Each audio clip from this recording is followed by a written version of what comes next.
Welcome to Blind Cafe's Naked DJs podcast, where every day we expose ourselves to the very best music. Some days we like to shake it up, some days we let it all hang out, and others we just like to stick it out there for you to listen to.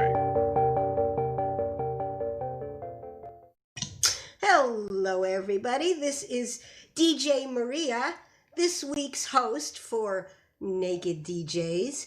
And today we have with us DJ Curveball, DJ Dr. Johnny Love, Foxy Lady J, Lightning Blind Mike, and Brian S. And me, DJ Maria. We have three great topics to discuss today. We're going to start with Dr. Johnny Love, and he wants to know what makes a song great. You want to take it away, Johnny?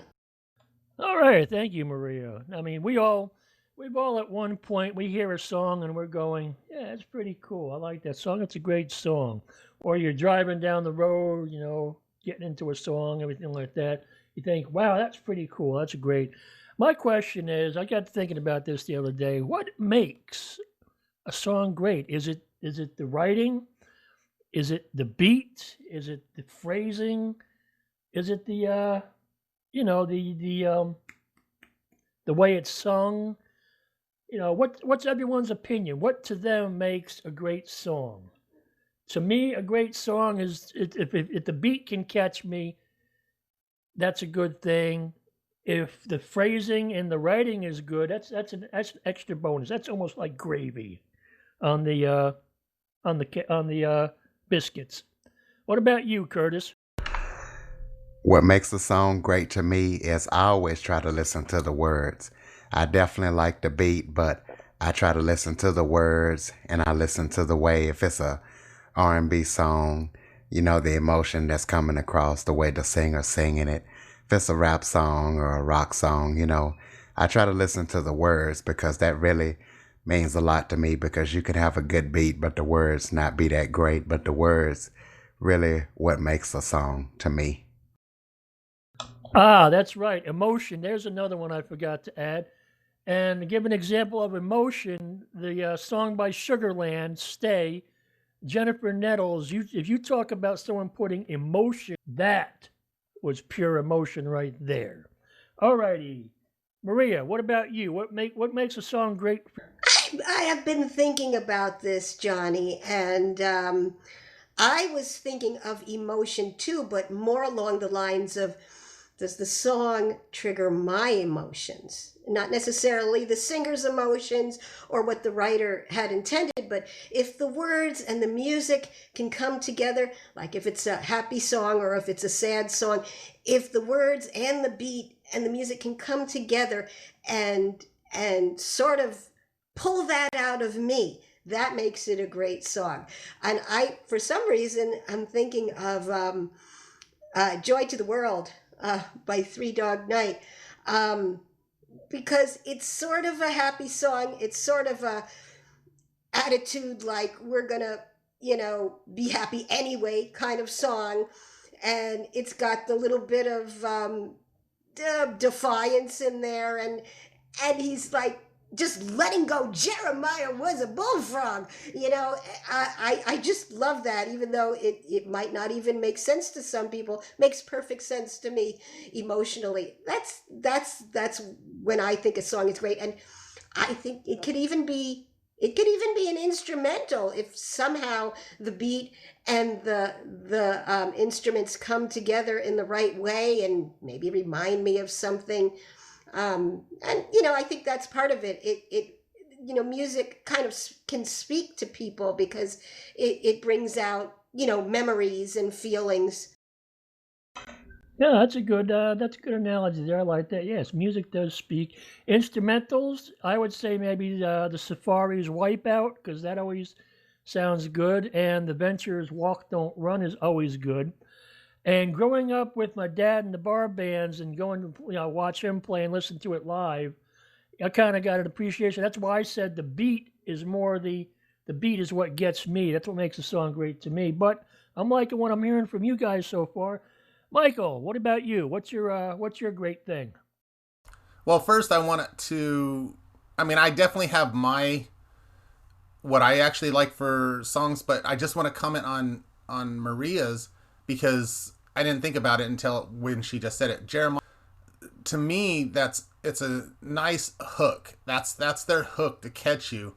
So if their hook can get you, then I think you would actually pay attention to the rest of the song. So with it just opening up with, Jeremiah was a bullfrog, that was an excellent opener of a hook. And now as for me, the beat could be really good. The music could be really good. The guitars, the drums, everything, as in when it comes to the beat. But it's the vocals. If the vocals aren't good with the music, I mean, you could have a great song, as in music and everything, but if that voice doesn't match that song, that kills it for me. You mean sort of like if the voice is like nails on a chalkboard, but the music sounds good? I can agree with that. And yeah, I got to agree. I mean, Joy to the World, Jeremiah was a bullfrog. That is a great hook. I mean, You got to have some hooks, and some of those hooks are excellent. I mean, it gets you hooked like a largemouth bass, really. Okay, let's see. What else we got here? Brian, hey, why don't you chime on in here, brother? What about you? What makes a song great in your opinion? Well, being a musician, it's a lot of it with me is the music, and if it's something that I can really enjoy singing, sometimes some of the dumbest tunes can just be so catchy, and sometimes a lot of it, is the words, but I kind of gravitate towards the music. And then, being a big live person, when you go to a concert and a band plays it, and the reaction of the crowd, and if they're singing along, and that kind of thing, so. I think it all just ties together and what feels good to me. The interaction though between the live band and the audience, that's a great part of it. I'm glad you mentioned that. Yeah, I totally forgot that you was a musician. Yeah, but at concerts, like they're all drunk and stoned and everything else at concerts, so of course they're going to cheer at anything. Not necessarily. Really. But yeah, basically when the singer sings something and the crowd sings back, Ray Charles did that with the What I Say. He did that, and they basically came from his church upbringing, where they did the. I hope I got this right. Where the preacher would holler out something, the congregation would holler back. That's what they call it. I guess. I think there's a certain term for it. I'm not sure, but yeah, I can see what Brian's talking about, and he's taking it from a musician standpoint. And Julie, what about you? What makes a song great for you? Well, just like you said about Jennifer Nettles and the song Stay, the emotion that she put into that song was wonderful. And being a writer, for me, it's the words too. I listened to the words of that song Stay, and it was fabulous. I love tear-jerking songs, the ones that really pull at your heartstrings. And I do like BD songs, but I like to understand what they're saying. I hate to be singing along with a song and all of a sudden there's a bad word in it and you didn't realize it because I just couldn't quite understand what they were singing. But I like the beat. But I think for me, a lot of it is the words and the emotion. And them songs that are tearjerkers are made tearjerkers and pulling at your heartstrings, in my opinion, by the words and the emotion. Now, I let agree. Let me explain about the concert thing, and I'll use Garth Brooks as an example. He came out with 2 Pina Coladas. That song was made for the crowd to sing with him. But when you go to some concerts, especially some rock concerts, and it sounds like garbage, but they're still cheering, then they're there partying and having a good time. So there is a difference, but a lot of cheering and screaming back at majorly at a rock concert for the most part is a lot of people drinking, doing drugs. Going back Sorry, Johnny. Going back to the pulling at the heartstrings, Lone Star and Amazed, when that song came out, I mean, I had tears rolling down my face. That one, and he looks through the I'm there, I think it's called, and he's talking to his little boy and saying, you know, I may not be there, but I'm always there with you. Oh, I cried my eyes out to that song. You ought to hear Boyz II Men do that version of Amazed by Lone Star. They really put some good emotion in it too.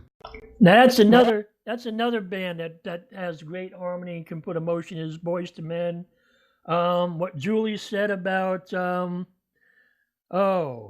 just forgot who it was. Amazed, Lone Star. They do a great job. I could tell you one thing. The one guy who had and I've seen a video of this, was Freddie Mercury, and I think it was live at Wembley Stadium, I think in '85, or I don't know if it was live at Wembley Stadium or it was Farm Aid, but he basically had the crowd, he would say something, crowd would holler back, and he had them all going. I think one song that had a lot of emotion in it, believe it or not, was She's Out of My Life by Michael Jackson. I thought that was real good. Ooh, nice touch. And last but not least, my awesome brother from another mother, Tom, what about you? I go along with Curtis. I think lyrics, that's the very first thing I listen to. The second thing that I think that brings all this together that really hasn't been really touched is the storyline of a song, or the experiential outpouring of the writer of the song. That's what brings all of it together, the emotions, the tears, all that is the storyline or the experiential outpouring of the writer of that particular, of whatever particular. That's a great point. I was thinking of story songs as well, but for some reason, I really like the story songs that are a little bit vague, where I can sort of almost fill in my own meaning. And right now, the only song that comes to mind is Hotel California, because people really have a lot of theories about what that's really about. But songs that are a little bit haunting. Mm-hmm. That's a good analogy there. Hotel California's one. The Night the Lights Went Out in Georgia, to me, is another one, because, you don't really figure out what happened. And, I know. Well, you figure out at the end what happened. Ode to Billy Joe is another good song, too. Yes. How about Angie, Baby? That's a creepy song. That just kind of creeps me out a little. I like songs that have play on words, like Jim Stafford's My Girl Bill. Oh, I love that. Yeah, my girl, she's my girl, Bill. What? You don't like spiders and snakes? A Boy Named Sue? Or how about a really funny one by Alan Sherman, Hello Mother, Hello Father? How about I Ain't Sharon, Sharon? Oh, all righty. I'm going to wrap up my little end here, and I think so. We can agree. We all got a few different opinions about what makes a great song, but I guess we can all say it's. We all can agree. I guess kind of emotion would do a little bit. Well, and I was going to key up about that. It can be true, but like I said, if the vocals aren't there, you could have the saddest song in the world, but if I can't handle the person singing because they're just do not fit with that song, if that makes sense to you, that person just doesn't fit with that song, then the emotions or the words doesn't mean a thing to me. A classic example of that, and I agree with you, MJ, is You Are So Beautiful. Great melody, great orchestration, lousy vocal. You mean Joe Cocker? I like Joe Cocker. See, I'm with Tom. Vocal. Yeah, I'm with Tom. Right at the end, when he does the end part, I always kind of cringe a little, like, oh, and I know he's not going to make it because he never does, but, I have to totally agree with Tom there. I got to kind of agree on that one, too. I mean, Dylan, as much as I love to impersonate him and stuff, I kind of wonder, hey, the question is, Lay Lady Lay, did he really do that? Was that his voice? 'Cause Knocking Yeah, on he Heaven's said Door most is another times. one. I don't think he did it. So we have another Milli Vanilli out there. well, blame it Whatever on the happened to rain. Milli Vanilli? They got caught. I think after they got caught, one of the guys committed suicide. I don't know what happened to the other guy, but yeah, they got caught, got their Grammys taken away and stuff, and Oh, that's terrible. Yeah, that's what I heard. I heard one of them killed themselves. Oh, that's terrible. I never heard that. That is something worth killing yourself over if you get found out to be a fraud. I guess if that would be a good thing to do. I mean, what else could you do? And hide under a rock and Work at a carry grocery on your store later. life. It, Well, it's speaking not of worth heartbreak- killing yourself over. Of course, I don't think anything is. hey, weren't you the guy who sang "Blame It on the Rain"? I think that this is a good segue because Curtis has a very sad a topic, the passing of Bobby Brown Jr. You want to give us some background on that, Curtis? Absolutely. Unfortunately, yesterday, the police went to a home in Encino, California. That's a suburb of Los Angeles, I believe. And they found Bobby Brown Jr., the son of Bobby Brown, dead. This is 5 years after his sister, Bobby Christina, drowned in a bathtub, and 8 years after his mother, Whitney Houston, died in a bathtub. Now, this son was not with Whitney Houston. It was with another lady that Bobby had been dating on and off for, I think, 11 years. And Bobby Brown had just posted something recently talking about how he missed his daughter, because she died 5 years ago. I don't know what he died of or anything like that, but this family has just went through a lot of tragic events, and Bobby Brown Jr. was a musician just like his dad. I haven't heard any of his songs, but he was a musician. It's a You know what I heartbreaking found? story. Yeah, you know what I found interesting about that, Curtis?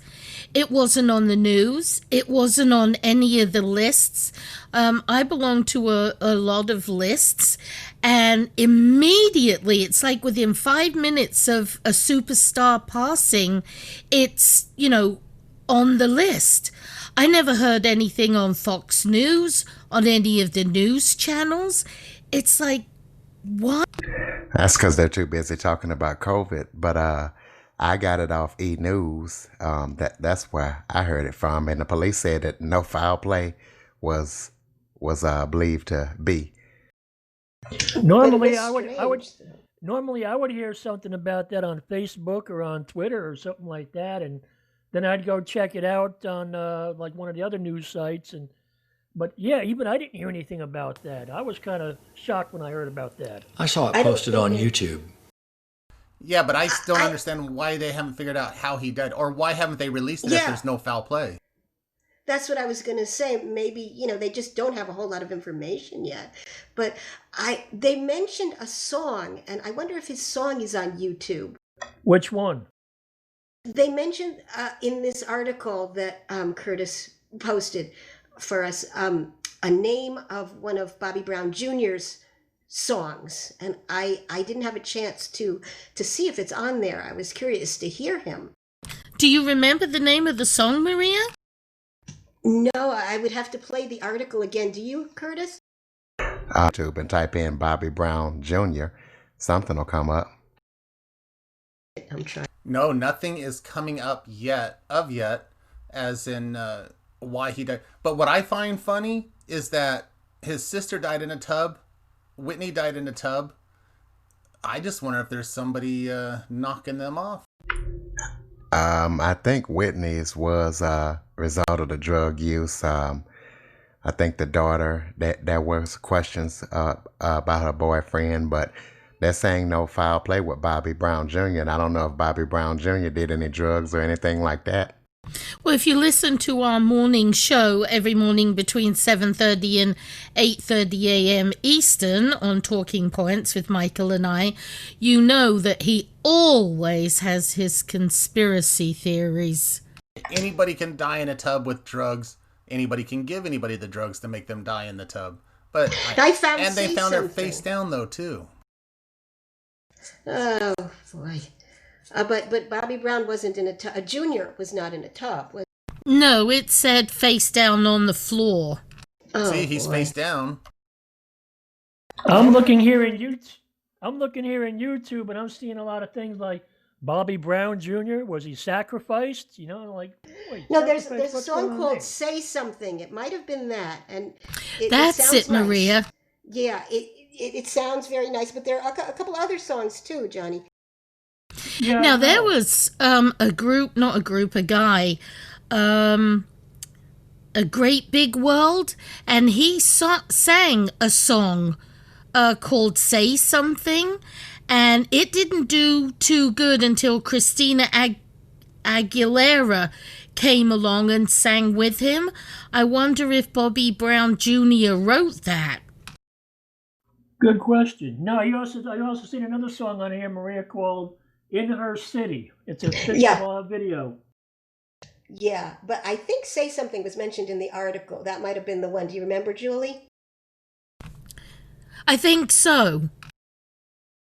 Well, in my opinion, I think it's kind of good that they're not rushing to make judgment on what happened. I'd rather wait a day or two and get the actual story than for everyone to just assume, oh, it was this and it was that. But it just maybe brings up the pressures of being a child of a famous, singer like Bobby Brown. A lot of rock star kids, I bet you, have that pressure and we don't know about it. Well, not only that, a toxicology report takes a while if it's not foul play. They have to go through the investigation, talk to the people who found him, and all that different stuff too. It's funny, I was reading an article today, and it was talking about children that have stars for parents. And it was amazing how many of them said, I just wanted to get away from my parents and be myself and have my own identity. They all said they love their parents and they from the stigma of being that couple's child. Well, to go off a little topic here. I mean, we could actually insert the wrestling business in it with the Von Erichs. I mean, Bobby Brown, kind of like the Von Erich family, because a lot of the Von Erichs passed away, and the only one left living is Kevin, right, MJ? Oh, absolutely. The Von Erichs, Kerry Von Erich, and who's the one that was hung? He was hanging on a tree above his Jeep with cocaine and all that in his Jeep, just spread everywhere. I can't remember which Von Erich was that, but yes, a lot of the Von Erichs, second, third, fourth generation, there's a lot of pressure. I think that was Mike that was found hanging and stuff like that. It was either Mike or Chris. But there's also That's just terrible. Yeah, I guess celebrity has a lot of that. Whatever type of celebrity, you have a lot of pressure.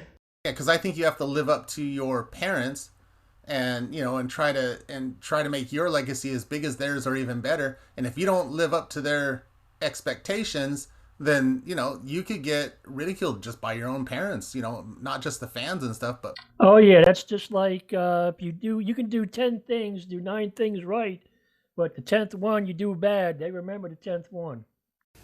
Regardless if you're international, national, or just local. If you're in the limelight or if you're in a fishbowl, you're watched. And not only that, especially with all the controversy surrounding Bobby Brown and Whitney and then Bobby Christina. So that just amplified it. Yeah, well, this article that you gave us, Curtis, it was actually, I don't know if it was a video or an audio. It was, I was listening to it. You don't read it. And it was just heartbreaking the way they were going back and remembering Bobby Brown paying tribute to his daughter, and now he's lost his son. And they were talking about his half brother and his I don't remember, I think it was his older sister, who survived him. It's just very sad because they got into the human side and the people who are missing him. Yeah, I think there's one thing we don't really get to see is the human side of the celebrity. Well, they read, I think it was wrote about his daughter, and like, I miss you, little girl, and it made me want to cry. She was only 22, and now Bobby Brown Jr., he was only 28 years old, and I think it's just a little soon. But they already have some quotes up online, in tribute to him. Now, I do know that Bobby Brown was also a child singer, because when he was with New Edition, wasn't he like 13, 14, the whole band was like 13, 14 years old back in, maybe even 16, because it was 87, 88 is when they started singing. Curtis, do you remember? But he was also a child singer. Did he have parents? I just wonder if his parents were singers. Bobby Brown was with New Edition, and oh man, I think that was they like started. 84, wasn't Yeah, in it? the 86? 80s. Yeah. Yeah, I'd say it's got to be 84 because I was kind of still I was just getting ready to graduate from high school. Yeah, because what was it, Mr. Telephone Man? Was it that girl is not the girl's mine now? It's Michael Jackson. I can't. Cool Candy It Now. Girl. Candy Girl. Yeah, but Candy Girl came out in like 89, wasn't it? I think Cool It Now, that was their. I forget the name of their CD. Right, New that's Edition. it, I think Cool It that Now. was their first one. And here's another thing that has nothing to do with a podcast, but I'm sure you would all love to know this about Michael, talking about the personal side. When we horse race on the weekends, Michael bets on anything that has the word candy in it. Well, Really? And how often do you win when you do that? Sounds like a good idea to me. quite often, kinda for the fact sweet. that candy horses, I don't know the original. Julie knows the name of the candy horse that won the Kentucky Derby back in the day, but I actually find those horses are a better breed than the rest of them. That's just too sweet. What were you going to say, Brian? That's what I said. Sweet. And I think it's time to take a little commercial break. Let's see, who should I have do the commercial? You know what? Let's have Maria do a variety station commercial. Go ahead, Maria. A variety station commercial? Okay, everyone, you are going to have to tune in to Blind Cafe Radio because it's just the greatest radio station ever. We have R&B with Curveball. We have Tom with the Gospel on Sunday. We have Dr. Johnny Love's Love Shack show 5 days a week, and his rock block and country show.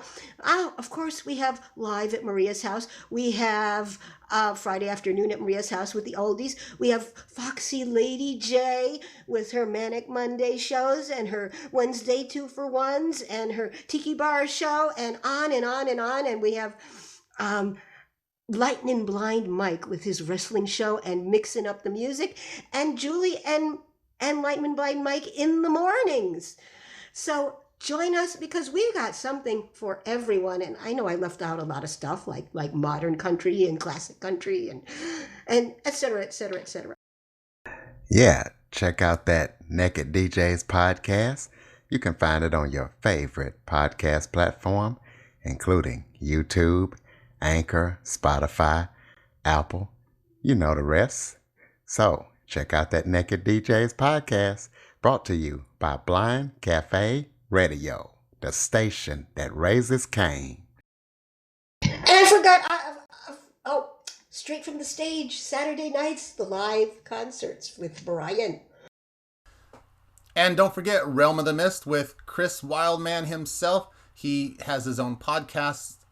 He does a different type of podcasting. He does talk to celebrities and comedians and so on. Make sure you can catch all of his podcasts, anchor.fm and Apple and et cetera as well. And now we're going to return back to nightly program, however you want to say it. But Maria, let's get Brian involved. Let's talk to him. Okay, well, I'm sorry, I forgot Brian at first, but I was just doing this off the top of my head. Brian, you are involved in the Straight from the Stage show. Would you like to say a little bit something about that? Sure. First, want to give a lot of thanks to Dr. Johnny, who helps me with the show. He's behind the scenes, but definitely, to me, a hell of a guy to work with. What I try to do is bring you live performances. I'm very intrigued by concerts. I've been going to concerts since I was 12. I've been performing since I was 9 or 10 in orchestra and band. And so I'm intrigued both by performing and by listening and attending live concerts. So whenever somebody has a live album, I got to have it. I got to hear it. I love the way the crowds and the music play. I feel that with a live performance, you get to really hear if a band has the talent, if the crowd's really going to be into it. I've just always been fascinated with how live performances are set up. How they work, how it's all choreographed, and how the set list is put together, and it's just a fascinating thing. So I hope you give a listen. We try to play a wide variety of concerts if we can, and we try to entertain. So I hope you all tune in. Well, I'm glad you could join us tonight, Brian. Now, shall we move on to the third and final topic for tonight? So my question to you guys first, did any of you watch the CMA Awards this year? I did not, but I have been learning a lot from listening to you guys. And so this was your topic, MJ. You have implied that there is some controversy going on as far as the winners being male for the last 9 years. Correct. And you want to say a little bit more about that? Absolutely. Carrie Underwood and Miranda Lambert were nominees in the CMA Awards, but Eric Church won the award. And I just wonder if, this is my conspiracy theory now, I just wonder if they will not choose a woman to win that award, because out of the last 9 years, you're correct, a male has won out of the last 9 years. And I wanted to get your guys' thought if you guys feel like it's lopsided, if they're not allowing women to win this award, or do you actually feel like he really won this award legit? Now, Michael, do you feel like Eric Church deserved it, or do you feel like Miranda Lambert or my girl Carrie Underwood deserved it? Do you feel like in the last 9 years that the males won, do you feel like they deserved it over the females, or do you really think that, that the females deserved it? I was going to give my opinion last, but if you want mine first, that's fine. I do believe that Carrie Underwood or Miranda Lambert should or really could have been a winner this year, because the songs that Miranda Lambert releases and the songs that Carrie Underwood releases as well, I just don't feel that Eric Church did as much as the other two artists. So I felt like that they were robbed from their... Well, Miranda Lambert's Bluebird this year was on the charts for a very long time. And she released in the past year, she really did release some great songs. Carrie Underwood did too, just not as many. But I think Miranda Lambert should have won over Eric Church this year. Well, there's a couple of things that happen here. Is I believe it goes in spurts, because I think, you can correct me, but I think there was a period of time where it was going to the ladies, like to Reba and maybe a couple others at the time. But here's a couple of things. It's not just based on an album or it's a number one. It's based on concerts and sales, and there's a whole different thing, theories, things that go into just choosing it, not just how long are you on the charts, but here's the other part of it. Do you think the two girls split the vote, thereby maybe he got it by that way, that they were all so close that, maybe if it was 1 versus 1, it might be different? Is that a possibility? Yes, that was going to be my other part of my conversation. I was just trying to wait to see what people said about it. But yes, you're absolutely right. If only one of them were nominated against him, do you think they would have won? Because right now it shows 9 years in a row a male has won. So could it be possible? Yes, but I find it unlikely. I just think there's a prejudice in the CMA Awards. I don't know. I'm just remembering.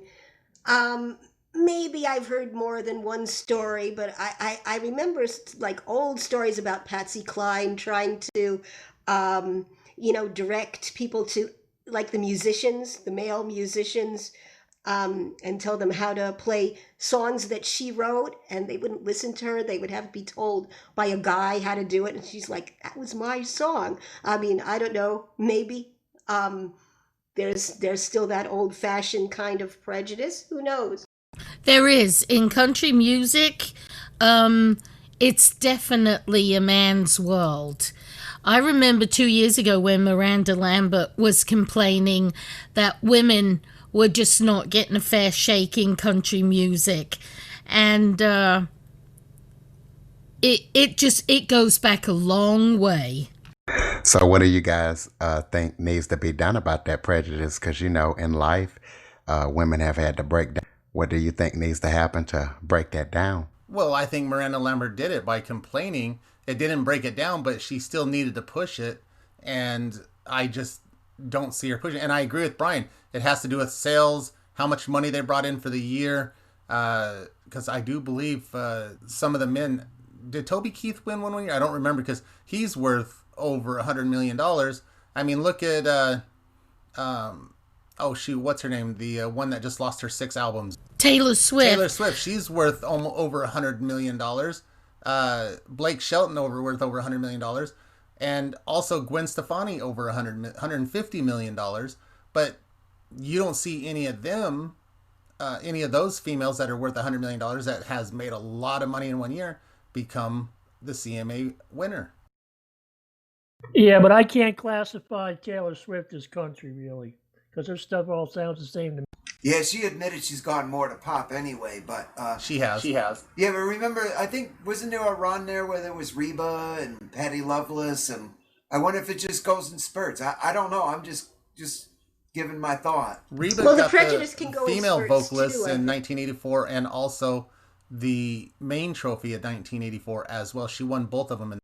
I've always looked at it as, could it be it's I mean, who does the voting, first of all? I think it has to do with the people voting, and again, that could be the Good Old Boy Network right there doing that. I remember the year that Carrie Underwood won, and Faith Hill.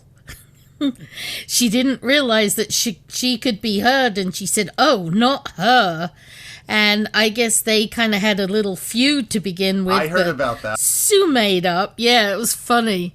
Oh, I definitely heard about that, because I've seen the reaction on video that Faith Hill had. Now, I'm going to ask Curtis this question, because, Curtis, when it comes to pop, R&B, and so on, who's the top dog in those genres? I don't know these days, because I don't keep up with it like that, so I honestly cannot tell you. I guess that's kind of bad, but you know me, I kind of play the old stuff and very little new. You're just like Johnny. You like the old stuff. I think a lot of us do, to be quite honest. Oh, yeah. Well, Tom But likes if I the was gonna 70s. If I was going to give a personal opinion, not based on facts, I would say people like Rihanna, Christina Aguilera, my general ones that I always like, no matter what. What about Beyonce? Yep, Beyonce too. Lady Gaga, she's usually got it, but they also talk a lot about a lot of the rappers like Drake and I do not like Drake. yeah, they seem to dominate pretty good. I don't know anything about the rappers and stuff. Either do I. That kind Now, of leaves me out. The singer that I like quite well is Pink. I Pink like is her good. too. I remember, though, I was in my room a few years ago and I was How old were you then? exercising to a Pink song. And just as my son walked in, he must have been, let's see, he's that age now. He must have been 16, 17. And he made a comment like, "Mom, I cannot believe." I said, "Oh, I didn't know that was on here." How old were you back then, Julie? It must have been that song In Your Hand, huh? A little younger than I am now, Michael. And how old are you now? A little older than I was back then. Julie will never tell us her real age. Good answer, Julie. She's you're old enough. You're treading on thin ice there, Michael. She's My old job. enough to. She's old enough to know better and still too young to care. That's right. I don't know. I see her pulling out her hair every day. Well, So what you're saying is the president of the Blind Cafe is bald. Uh-oh. Not at all. With having no haircut for 6 months, my hair is down to my Boss bottom. hats. Perhaps the station manager of Blind Cafe Radio is driving her to baldness? Oh, I thought you were going to say I could cut her. Yes, I could cut her hair for her. Look, we all fear her, okay? We don't want you getting in trouble. but this is a very interesting thing because I wonder. I'm not exactly sure who does vote for the CMA Entertainer of the Year anymore, or what. Is it the fans? No, that's usually the one that's in June, where they do Fan Fest and all that. But what I wonder is like whoever pointed it out earlier is you got to wonder if it's that good old boy thing, and or is it just a cycle? You know, I don't know. Well, they've been complaining for years that it's the good old boy thing. You know, you look at Garth Brooks, Toby Keith, Kenny Chesney. They've dominated new country for now. If I'm not mistaken, the folks that vote is the members of the Academy of Country Music, which is composed of record executives, producers, etc. Well, there you go, because they're probably 9% men. I would bet on that. They're just some good old boys. There you go. There's a perfect example. All right, I think this has been a great podcast here today, guys. We had Great some good discussion. stuff. Yes, I really did like it. I really do like it. Great topics, guys. Thank you. Oh, wait till it's my turn again. Oh boy, do I have another great topic on the next. Well, I guess it's time to say good night. What, is that it? You're just going to close it out like that? Good Au night. revoir. Good night, sleep tight, and pleasant dreams to you. Did you want me to sing? Well, Good night, John Boy. Good night, Harry We want Ellen. people to listen to the podcast. Just kidding, Yeah, Maria. this was fun. Okay, don't forget to listen to us on Twitter, to follow us on Twitter. Now, what is that? @ Blind Cafe Radio. Yes. And we're also on Facebook. And we're on YouTube now also. Blind Cafe Radio. Our podcasts are up on YouTube and Anchor and Spotify and I'm guessing some other places. Good night, everybody. God bless. Make sure you rate and review when you listen to the podcast from the Naked DJs. I was going to say that, Curtis. That's Make right. sure you give us a like. Actually, it's more like... You know, we forgot to get naked today. Go and check out Blind Cafe Radio at blindcaferadio.com and also follow us on Twitter at Blind Cafe Radio and on Facebook at Blind Cafe Radio. Make sure you visit our webpage at blindcaferadio.com where you can visit our naked DJ. And this is the Blind Cafe Kangaroo signing off.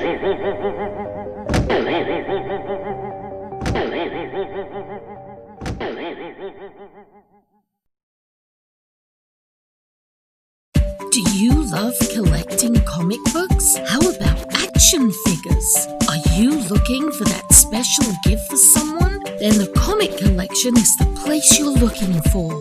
They have Pokemon, vinyls from days gone by, collectible CDs, and so much more. Call Dave at 217-375-3332. That's 217-375-3332. Or visit his site at comiccollection.com. That's comiccollection.com. Enjoy prices lower than you would find at the mall.